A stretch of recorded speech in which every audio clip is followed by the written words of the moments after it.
આ સુરતની જે વસ્તી છે એ આખી સુરતની વસ્તીમાં રામદેવજીને માનવા વાળા જેટલા ભાવિકો હોય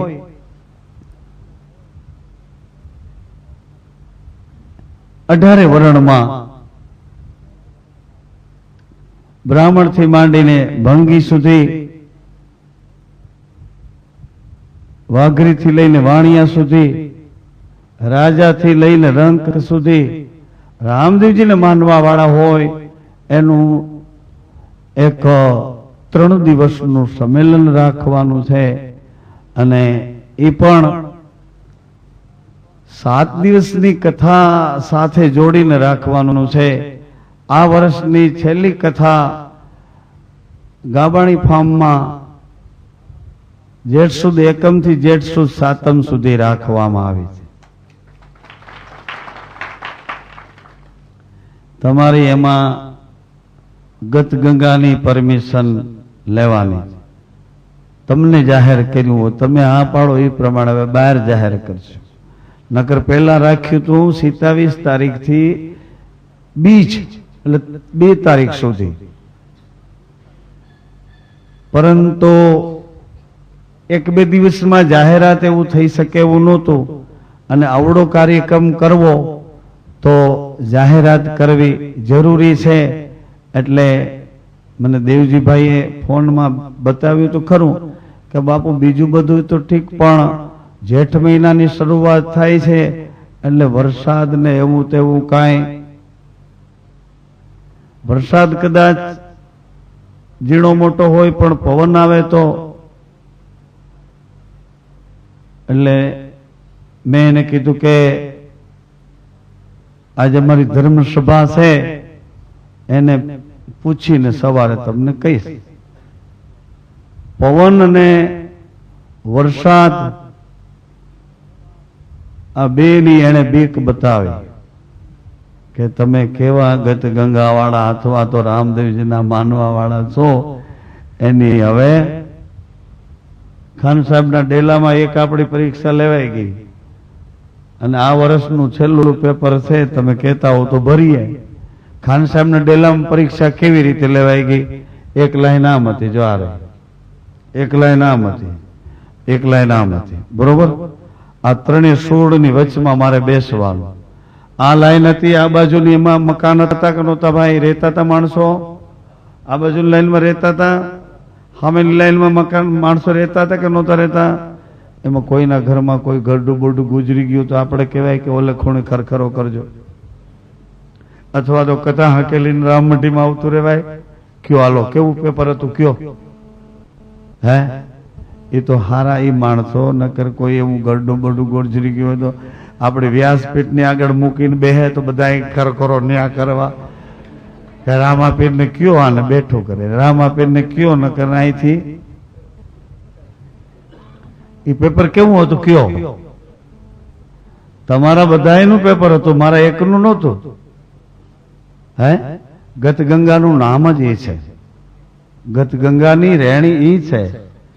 તમારી એકાગ્રતા અને તમે જો ગુરુ ભાઈઓ થઈને અંદરો અંદરના વાદ વિવાદ, અંદરો અંદરની તમારી આંખોની એકબીજા પ્રત્યેની ઈર્ષા નિંદા આવું બધું મૂકીને જો તમે એક થઈ જાઓ તો આ ઈ જ ગત ગંગા છે કે મળદાય બેઠા કરી દે। આ ઈ જ ગત ગંગા છે, ક્યાંય ગોતવા જાવી પડે નહીં। પણ તમે અંદરો અંદર એકબીજા ગુરુ ભાઈઓ એકબીજાને જોઈ શકતા નથી, આંખોમાંથી ઝેર વરસાવો, બહેનો બહેનોમાં, ભાઈઓ ભાઈઓમાં આજે અંદરો અંદર ઈર્ષા નિંદા અને જે એકબીજા પ્રત્યેનો અભાવો થઈ જાય છે, આ વાત જો છૂટી જાય કે મારો સમર્થ સદગુરુ નામ અખંડ બહુનામી વચન સતરૂપે મારા ગુરુ ભાઈની અંદર પણ ઈ બેઠો છે, મારા ગુરુ બહેનની અંદર પણ ઈ બેઠો છે, આવી ભાવના તમે જેનો અખંડ અહેસાસ કરો છો, જેને અખંડ અનુભવો છો, ઈ અખંડ એમાં બેઠો છે, ઈ અખંડ એમાં બેઠો છે જેણે જેણે ઈ સમજણ લીધી છે ને જે ઈ ગતિના ગુરુ ભાઈઓ બન્યા છે એની અંદર એકબીજાની અંદર આવી ઈર્ષા, આવી નિંદા, આવી એકબીજા પ્રત્યેની અભાવજનક બુદ્ધિ હોવી જ ન જોઈએ। આવું જો નીકળી જાય તો ઈ જ ગત ગંગા છો કે તમને કોઈ શું કહી શકે? કોણ શું કહી શકે? વરસાદની તો જરૂર છે, પવનની જરૂર છે. પવન વંટોળિયો ક્યારે બને કે મને ને તમને એકબીજા પર ક્રોધ ચડે એટલે એ ક્રોધ વંટોળિયો બને.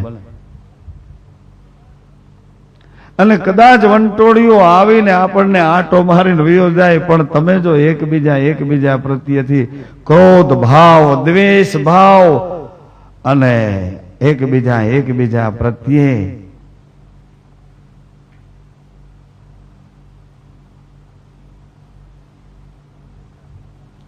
આવી એકાગ્રતા જો કેળવી લો.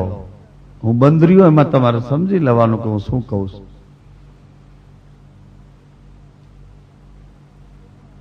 આપણી દ્રષ્ટિઓમાં હજી આપણી ભાવનાઓ વિકારવશ થઈ જતી હોય તો આપણા ગુરુની કંઠી આપણી ડોકમાં ક્યાં છે?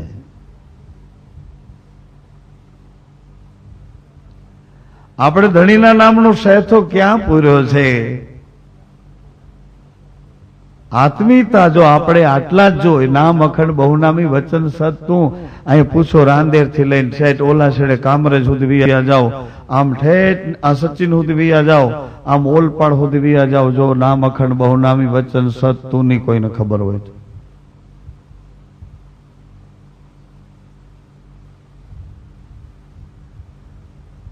હું તો બેધડક કહું છું, જાઓ વયા જાઓ, પૂછી લો ગમે એને પૂછી લો કે ભાઈ આ શું છે. અટવાવ નહીં, અકળાવ નહીં, અને એકબીજાની નિંદા ન કરો, એકબીજાની નબળાઈઓ ન ગોતો, એકબીજા પ્રત્યે એવો શુદ્ધ ભાવ રાખો કે મારો અખંડ પુરુષ એની અંદર પણ અજંપે બેઠો છે, એ જ અખંડ પુરુષને શ્વાસે શ્વાસે હું સેવું છું, એ જ અખંડ પુરુષને એ સેવે છે. ખાલી પાંચ તત્વ, કોક તત્વ પટેલની ત્યાં પાંચ તત્વ થઈને શરીર લઈને આવ્યું, કોક તત્વ કોઈ બીજા વેપારીઓને ત્યાં, કોક તત્વ કઈ બીજા વર્ણાશ્રમના વિકારો આપણા શરીર સાથે છે, અને એ વિકારો સાથે તો આપણે કઈ લેવા દેવા છે? એ વિકારોને શું કરવા? જાતિપણાના વિકારો તો ઘણા સમયથી નીકળી ગયા છે, અને રામદેવજીની કૃપાથી રામદેવજીએ બંધારણમાં મૂકી દીધું. એટલું તો વિચાર કરો કે ભારતના બંધારણમાં જાતિના વિકારો કોઈની સામે પ્રદર્શિત ન કરી શકાય, કોઈને જાતિ અપમાન કરો તો એનો દંડ થઈ જાય. બંધારણમાં આવી ગઈ આ કલમને તો જુઓ રામદેવજી કોણ છે. એટલે અરવિંદભાઈની રાહ ખૂબ જોઈ, પણ એ સંજોગાવસાત વ્યવહારિક કામમાં રોકાયેલા હતા. અને આજે અમે આ ધર્મ સભામાં આ નિર્ણય જાહેર કરીએ છીએ, અને એ જાહેર આપણી સભામાં થયો છે. આ નિર્ણય એને બહાર જાહેર કરવો હોય તો આપણી સભા આ નિર્ણયને સર્વાનુમતે યસ કરે તો આપણે બહાર એને જાહેર કરીએ. હા, બીજું કહી દઉં કે એ ધર્મ એ જે આપણી 7 દિવસની આપણું પેપર છે છેલ્લું આ વર્ષનું જેઠ મહિનાનું, તો એ પેપરમાં આપણે કોઈ લાભાર્થે કે કોઈ ફંડ ફાળા અંગેની એ કથા નથી. બરોબર? આપણે શું કહો છો? આપણે વાત કરી લઈ, એવું કઈ છે નહીં. આ કથા રામદેવજી મહારાજના વિચારોની એકાગ્રતા 3 દિવસનું એક સંમેલન ગોઠવવાનું. એમાં આ કમ્પાઉન્ડમાં સુરતના આખા વિસ્તારમાં રામદેવજીને માનવા વાળા કોણ કોણ ક્યાં ક્યાં બધાને નિમંત્રણ પહોંચાડવા કોશિશ કરવી. અને નિમંત્રણ પહોંચાડ્યા પછી કોણ કોણ આવે છે, અને એ બધા આવે તો આપણે એને એક જ વાત કરવાની છે, અરવિંદભાઈ, કે તમે રામદેવજીને માનો છો, તમે તો મોટા અગ્રવાલ છો, મારવાડી છો, વેપારી છો, ધારાસભ્ય છો કે બીજા છો કે ત્રીજા છો, કે મોટા હોદ્દા ઉપર છો, મોટી ધન સંપત્તિના માલિક છો, અથવા તમે ગરીબ છો, અથવા તો તમે અભણ છો, તમે બધાએ રામદેવજીને માનો છો. એમ જ અમે રામદેવજીને માનીએ છીએ. અમે રામદેવજીને માનીએ છીએ અને તમે માની રહ્યા છો, તો બેયનો માન્યતાનો કેન્દ્ર સ્થાનનો ભગવાન તો એક છે, તો હું તમે અલગ કેમ, આટલા બધા દૂર કેમ લાગીએ છીએ? આપણે એક જ ભગવાનને માનીએ છીએ તો દૂર કેમ લાગીએ છીએ? આપણી એકતા કરવા માટે આપણે બધા ભેળા થઈએ અને રામદેવજીના વિચારનો ચારે બાજુ ફેલાવો થાય એવી ભાવના કેળવવા માટેની આ કથા છે.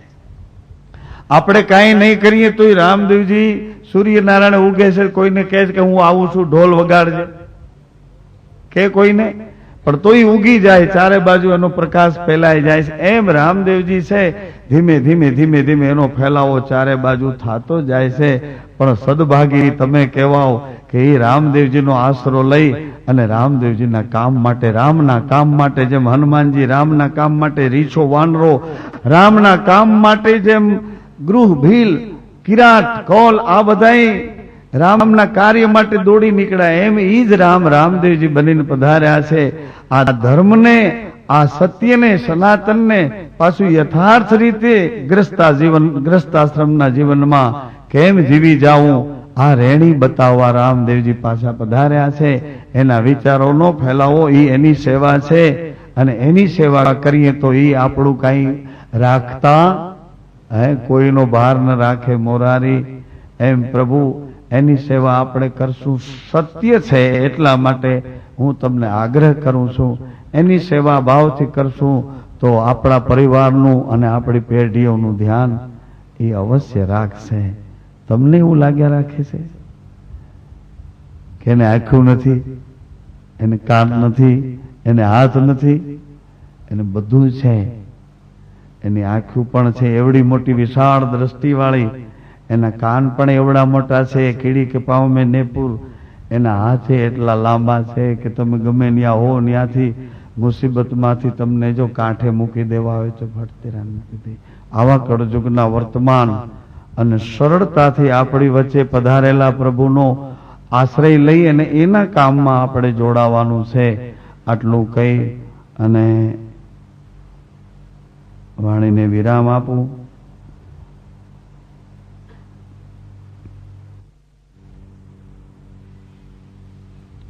સ્ટેન્ડ અપ, બેઠા બેઠા ભલે સર. દરેક ભાઈઓ બહેનો,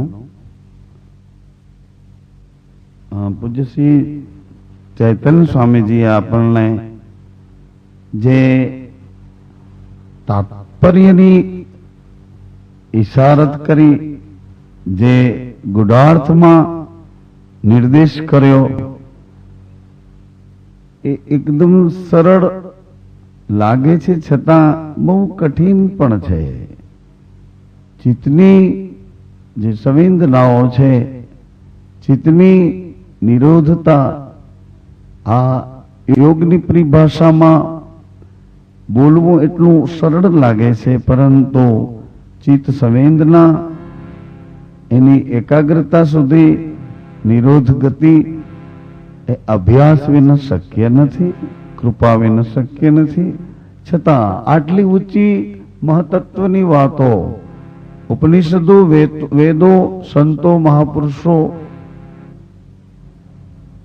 ચિંતકો આ બધાના અનુભવ દોહનમાં જોઈએ તો આપણી વચ્ચે રહેનારા, આપણી સાથે આપણી નજીક રહેનારા આ વાતને કેવી રીતે પામી શક્યા છે, કેવી રીતે પામી શક્યા? જુઓ કેટલી સરળતાથી કઈ બાબતે આ લોકો આ સ્થિતિને અનુભવી શક્યા, પામી શક્યા. નવરી એ સ્થિતિનો વિવર્ત કરવા માટે આપણા માટે ઉપકારક એના અનુભૂતિના ઊંડાણ ઉલેચીને હળવી હળવી ભાવ પુષ્પની માળા જાણે આપણે માટે મૂકતા ગયા હોય. જો કેવડી મોટી ચિત્ત સંવેદનાની નિરોધ ગતિની વાત છે અને કેટલી સરળતાથી કહેવામાં આવી છે.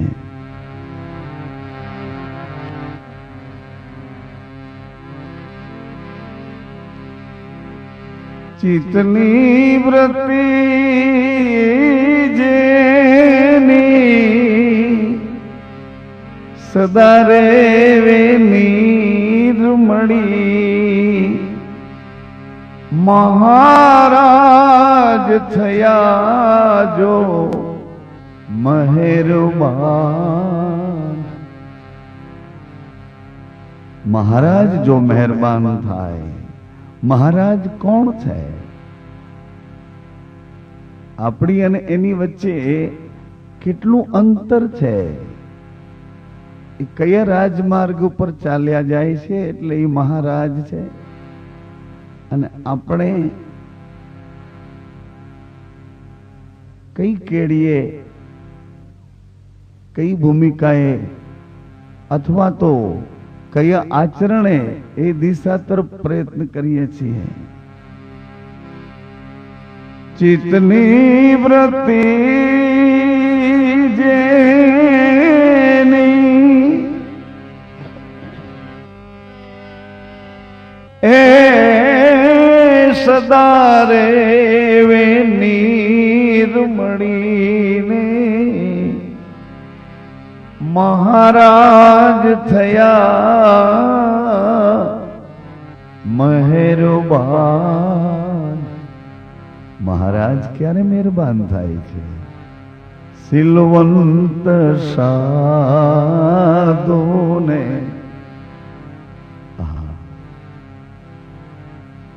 ચિત્ત નિરોધક આ પ્રવાસ કરનારા સિલવંતા, એ સિલવંત સાધુને વારંવાર નમીએ બદલે નહીં વર્તમાન. ભૂત ભવિષ્ય નહીં, જેના બદલે નહીં વર્તમાન.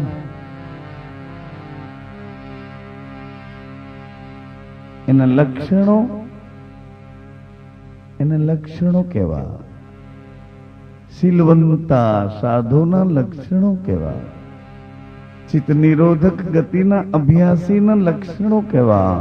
મહારાજ જેને મહેરબાન થયા છે, એવી મહારાજની કૃપાના પાત્ર બન્યા છે, તો એના લક્ષણ કેવા? શત્રુ મિત્રો જેને એ જોવા સમભાવે, શત્રુ મિત્રો જેને જોવા સમભાવે ને લાગી જેને પરમાર્થમાં એ પ્રેમ. શત્રુ મિત્રો, હર્ષન વિષાદ, આ બેઉથી પર, બેઉનું સાક્ષી, બેઉનું દ્રષ્ટા, બેઉમાંથી એકેય દિશા તરફ જોગ ન આપે, જોગ ન કરે.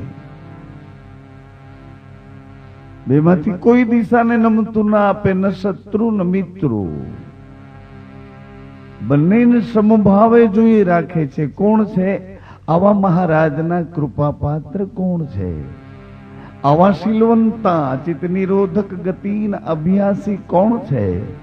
મારી તમારી આપણા બધાની આજુબાજુમાં રહેવા છતાં ઓળખાતા, સમજાતા, પરખાતા નથી, તો મારી કંઈક માપપટ્ટી કે મારી બુદ્ધિ સમજણની પટ્ટી અથવા તમારી ક્ષમતા એને માપવા યોગ્ય નથી, અથવા તો એટલી બધી ઊંચાઈ ઉપર એ છે કે આપણે એને માપી ન શકીએ એમ છીએ. એના લક્ષણો એવા બતાવ્યા. શત્રુ મિત્રો જેને જોવા સમભાવે, એ જાગી જેને પરમાર્થમાં એ પ્રીત. પરમાર્થમાં બીજાના હિત માટે, બીજાના સુખ માટે, બીજાના ભલા માટે, બીજાની સંપૂર્ણ પ્રસન્નતા માટે પોતાની જાતની સંપૂર્ણ શક્તિઓ એને ઘસી નાખે, એને સમર્પિત કરી દે, આવા એના લક્ષણો છે. જાગી જેને પરમાર્થમાં એ પ્રેમ. અહીંના લક્ષણો મન કર્મ વાણીમાં વચન વધાવે પાનબાઈ એ રૂડી પાડે એવી રીત. મન કર્મ વાણીમાં મનસા વાચા કર્મણા આ ત્રણેય દિશામાંથી કોઈ પણ એક દિશા સાબિત રાખે, એક દિશામાં નો જરે તો પણ નિજારી છે, તો પણ સંયમી છે, તો પણ નિમાધારી છે.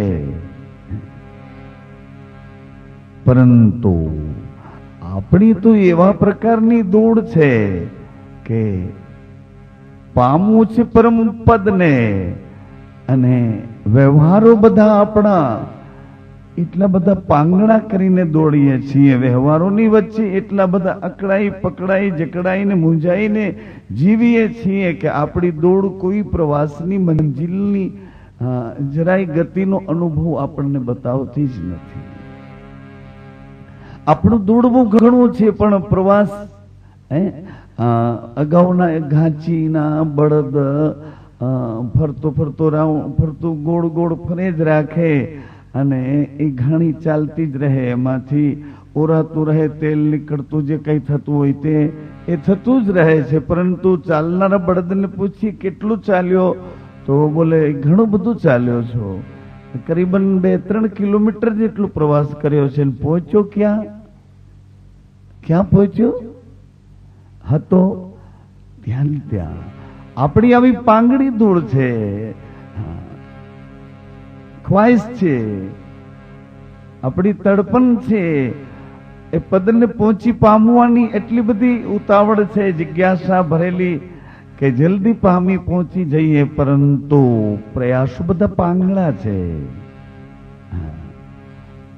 હજી સમય મળે આપણે આપણી દરેક પ્રકારની જાણકારીને એક બાજુ મૂકી અને એ સમયને આપણી મૂળ પ્રકૃતિ સાથે પાછું જોડી દઈએ છીએ. જોડી દઈએ છીએ. ઓચિતાનો સમય મળે તો કેરી ખાઈ લઈએ છીએ, ઓચિતાનો સમય મળે તો ઓચિતાનો સમય મળે તો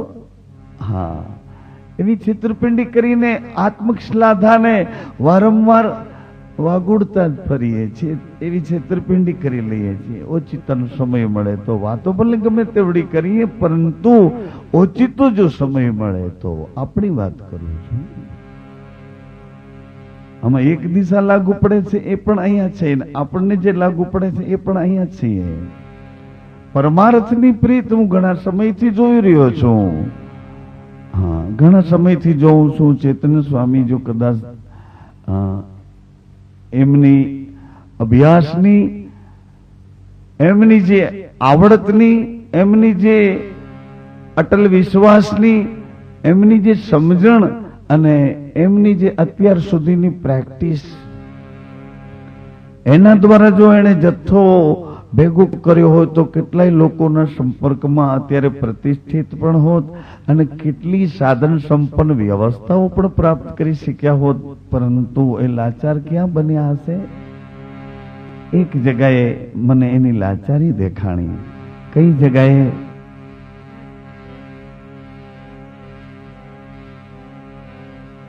જાગી જેને પરમાર્થમાં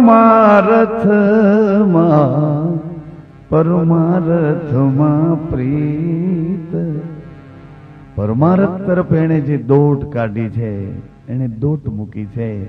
લોકો માટે પોતાનું સર્વસ્વ મેદાનમાં મૂકી દીધું. જેને સચ્ચાઈથી ઉપયોગ કરવો હોય, જેને પ્રમાણિકતાથી ઉપયોગ કરવો હોય તો મારી તમામે તમામ વ્યવસ્થા નહીં, પણ મારું માઇન્ડ, મારા વિચારો, મારી અત્યાર સુધીની અભ્યાસ અથવા તો અનુભવની જે કઈ કળા હોય બધી તમારા માટે, તમારા માટે, તમારા માટે. પરંતુ આપણી સ્વાર્થી ને કુઠિત બુદ્ધિ એ હકીકતને ઓળખવા સમજવા માટે પાંગડી પડે છે.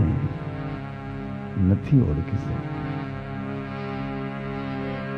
મન કર્મ વાણીમાં આ ત્રણ જગ્યાએ આપણને સંયમ રહેવા પાડવા ગુરુ આજ્ઞાને ગુરુની એક ભૂમિકા આપવામાં આવી છે. ત્રણ જગ્યાએથી એક જગ્યામાં પણ તમે નો જરો તો નિજારી જ છો.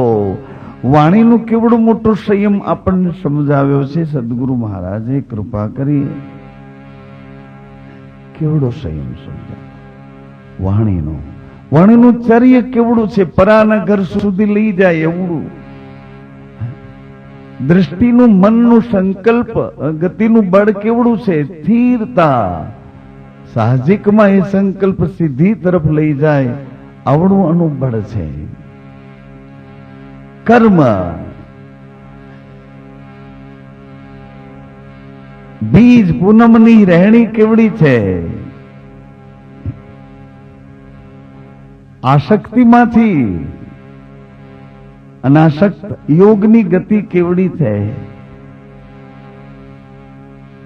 એ સંયમના ઘરની રહેણી બીજ અને પૂનમની. એક કર્મની ગતિ, એક વાણીની ગતિ, મનસા વાચા કર્મણા ત્રણેયમાંથી એક જ ઘરને જો સાબિત રાખીએ તો પણ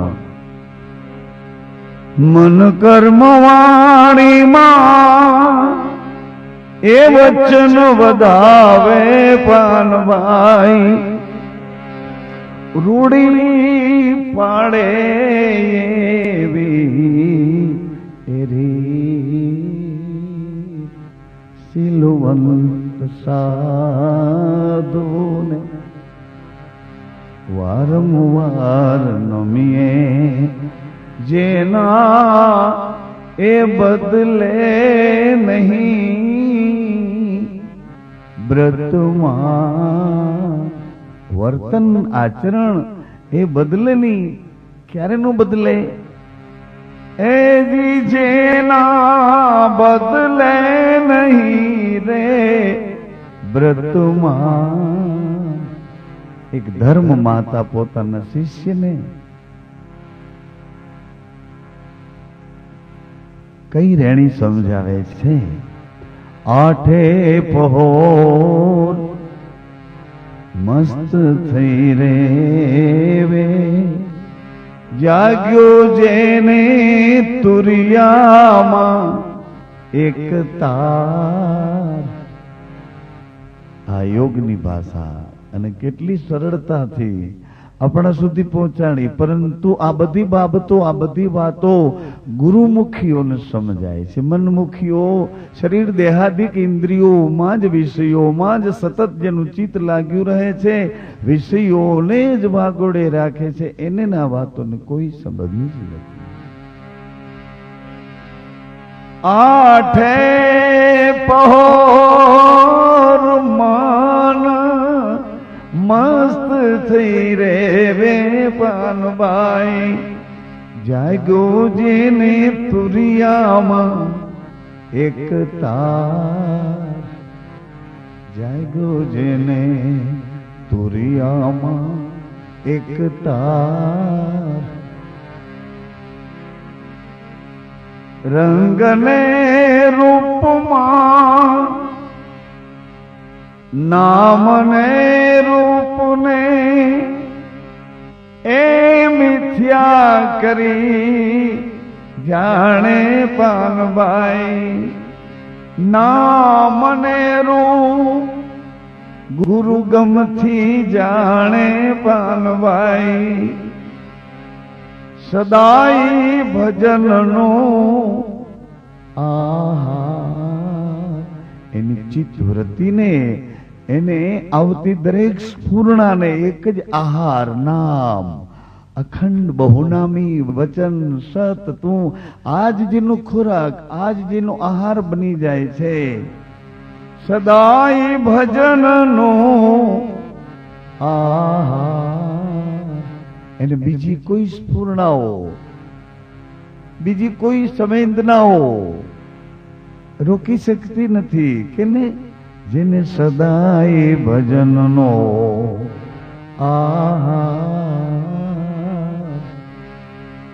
સંગત કરો તો એવાની કરજો પાનભાઈ, ક્યારે ઉતરશો ભવ પાર. ભવ કયો છે? કયા ભવથી પાર જવું છે? આ ભવમાંથી, આ દેહાદિક ઇન્દ્રિયો વિષયો એની દરેક દિશાઓમાંથી શુદ્ધ અને પવિત્ર અખંડના સુખની દિશાઓ પામવી છે. ઇન્દ્રિયો, દેહાદિક વાસનાઓ, કામનાઓ એની ગતિ બદલવા માટે ગંગા સતી કે એવી સંગતની જરૂર છે. એવી સંગત જો મળે તો એની ગતિ બદલી જાય છે. બાકી એના વ્યવહારો જે મળ્યા છે તે એ શુદ્ધ જ વ્યવહારો છે, પણ કુસંગે એ બધા વ્યવહારો અશુદ્ધ બન્યા છે. અને જો સત્સંગ મળે તો એ બધા શુદ્ધ વ્યવહારો પાછા પૂર્ણ શુદ્ધ થઈ અને આખો બધો વ્યવહારનો જથ્થો તમને સહાય કરવા માંડે. સદાય ભજનનો આહાર લઈ અને એ આહારની તૃપ્તિનો ઉડકાર આપવા માંડે. ગંગા સતી એમ કરી બોલ્યા,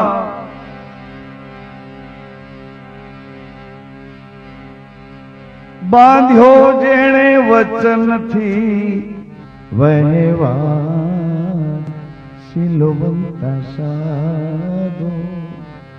વારંવાર નમીએ પાનબાઈ બદલે નહીં, જેના વ્રતમાં આપણી દ્રષ્ટિ ધોખામાં ક્યાં પડી જાય છે? એ આવા ભજની પુરુષને તો